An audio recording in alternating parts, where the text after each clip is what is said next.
오늘 주시는 말씀은 디모데후서 4장 1절에서 8절입니다. 디모데후서 4장 1절에서 8절입니다.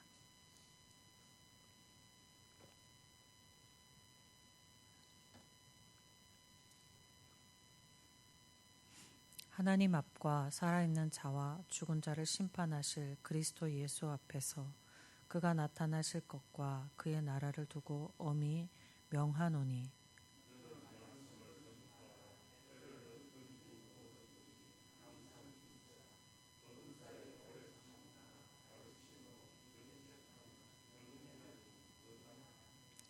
때가 이르리니 사람이 바른 교훈을 받지 아니하며 귀가 가려워서 자기의 사욕을 따라 스승을 많이 두고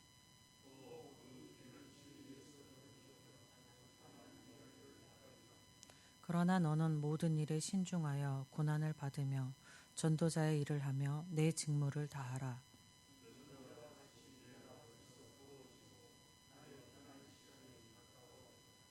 나는 선한 싸움을 싸우고 나의 달려갈 길을 마치고 믿음을 지켰으니 이제 후로는 나를 위하여 의의 면류관이 예비되었으므로 주 곧 의로우신 재판장이 그날에 내게 주실 것이며 내게만 아니라 주의 나타나심을 사모하는 모든 자에게 도이니라. 아멘. 전에 설교에서도 말씀드렸지만 디모데가 목회하고 있는 에베소는 로마의 지배하에 있었습니다. 당시 로마에서는 황제를 신으로 숭배하도록 하였습니다. 그리스도인들이 황제 신부 숭배를 거부함으로 교회는 로마의 박해를 받는 상황이었습니다. 이런 상황에서 하나님의 말씀을 선포하는 것은 죽음을 무릅쓰는 일이었습니다. 바울도 이런 이유로 감옥에 지금 갇혀 있는 상황이 되어 있는 것입니다. 그리고 당시 사람들의 상태를 또 돌아보면 그건 3절에서 이야기하고 있는데 사람들은 귀가 가려워서 자기 사역을 쫓을 스승을 많이 둘 것이라 라고 하였습니다. 귀가 가려워서는 귀가 계속적으로 가려움을 느끼는 것을 의미합니다. 이는 사람들이 자기에 만족되지 못하는 헛된 망상이나 그릇된 본성을 만족시키기를 갈구하고 있는 것을 의미합니다.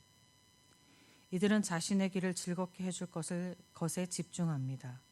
그래서 자신의 욕심대로 말해줘서 자신을 즐겁게 해줄 그런 많은 스승을 두었다는 것입니다. 스승 하면 참 가르침으로 우리를 의로운 길로 이끌을 것 같은데 이들의 스승은 그저 자신의 욕심을 채워주는 존재인 것입니다. 예레미야 5장 31절에 하나님이 예레미야를 통해 이렇게 말씀하셨습니다. 선지자들은 거짓을 예언하며 제사장들은 자기 권력을 다스리며 내 백성은 그것을 좋게 여기니 마지막에는 너희가 어찌하겠느냐. 예레미야 당시 바벨론이 침공해 왔고 예루살렘을 포위하고 있었는데 하나님의 예언은 예루살렘이 바벨론에 의하여 멸망할 것이니 바벨론에 항복하라는 것이었습니다. 항복하는 것이 살 길이라는 것이었습니다. 그러나 거짓 예언하는 선지자들이 하나님이 예루살렘을 보호할 것이고 예루살렘의 사람들이 살게 될 것이라고 말하였습니다. 예루살렘 사람들은 거짓 예언하는 사람들의 말을 하나님의 말의 예언이라고 받아들였습니다.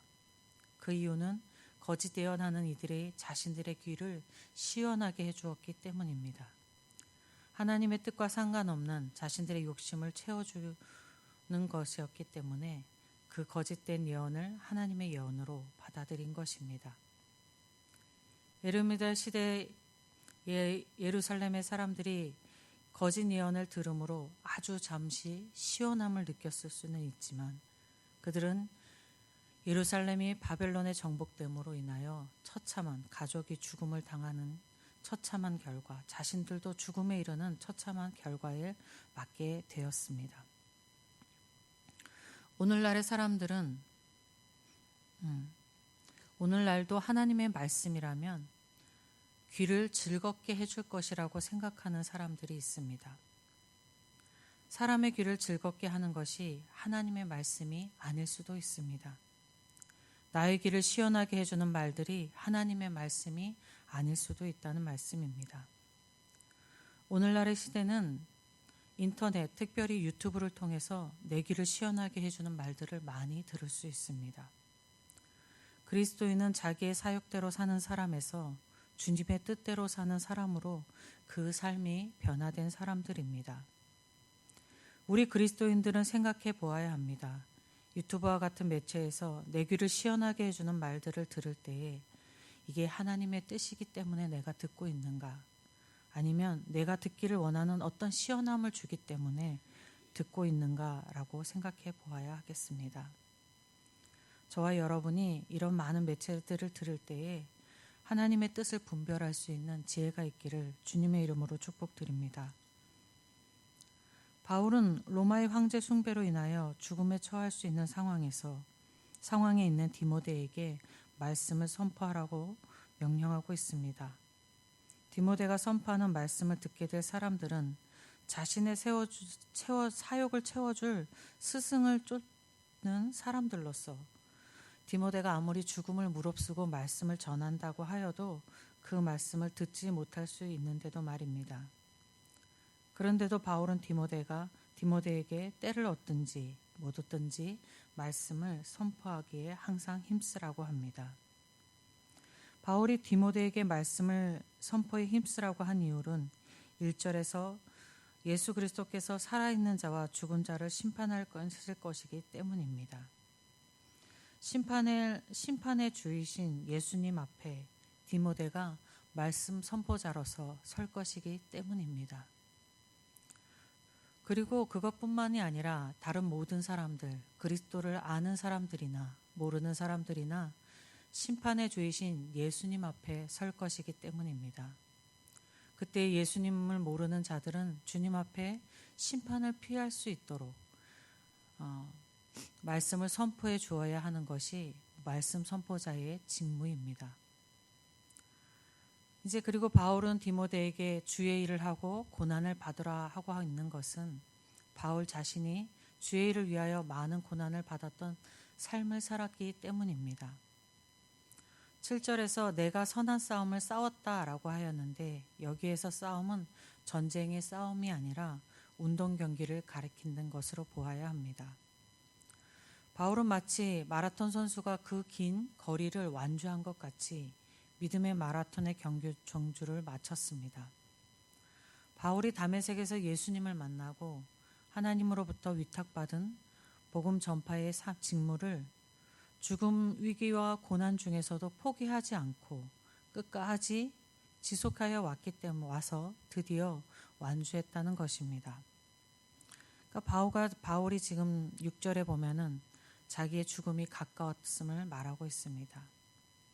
그리고 이제 바울에게 남은 것은 믿음으로 의롭게 된 자들에게 주어질 상급, 의의 면류관을 하나님으로부터 받는 일입니다.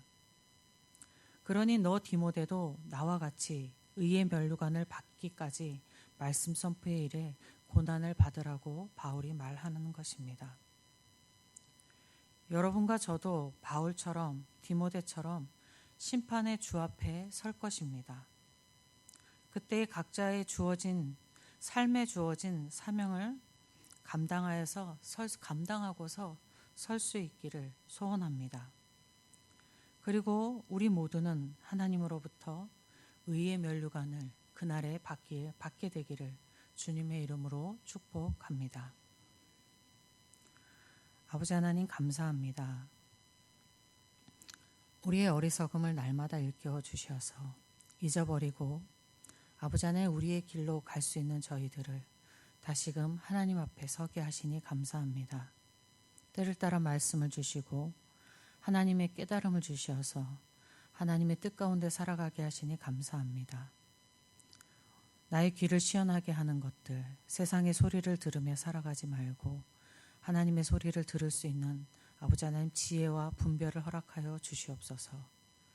그래서 하나님께서 우리에게 주신 이 믿음의 삶을 아버지 하나님 더욱더 성숙해 나가며 주님 뵙는 그날까지 잘 지켜나가는 그리고 우리에게 맡기신 일들을 잘 감당해 나가는 저희 모두가 되게 하여 주시옵소서.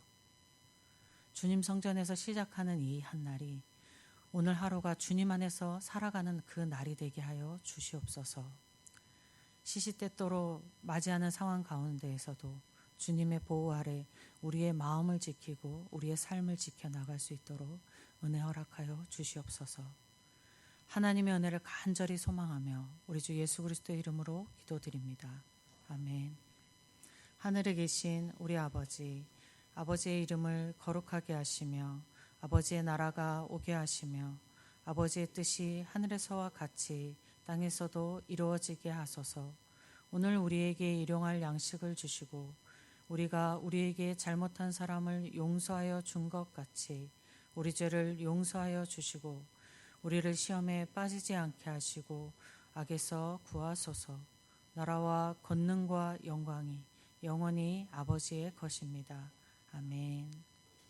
이 시간 기도하실 때 우리 교회를 위해서 먼저 기도하겠습니다. 오늘 2026년도 위를 위한 정책당회가 있습니다. 정책당회 가운데 하나님의 지혜와 하나님의 성령의 능력이 있기를 간절히 기도해 주시고 또 교회 모든 사역자들과 또 어려움에 처한 성도들을 위해서 기도해 주시고 예천 지역과 나라를 위해서 기도하시고 선교지를 위해서 기도하시고 각자 가지고 나오신 간절한 기도 제목들 또 서로가 가지고 나온 간절한 기도 제목들이 응답되기를 위해서 주님의 이름 한번 부르고 함께 기도하겠습니다. 주여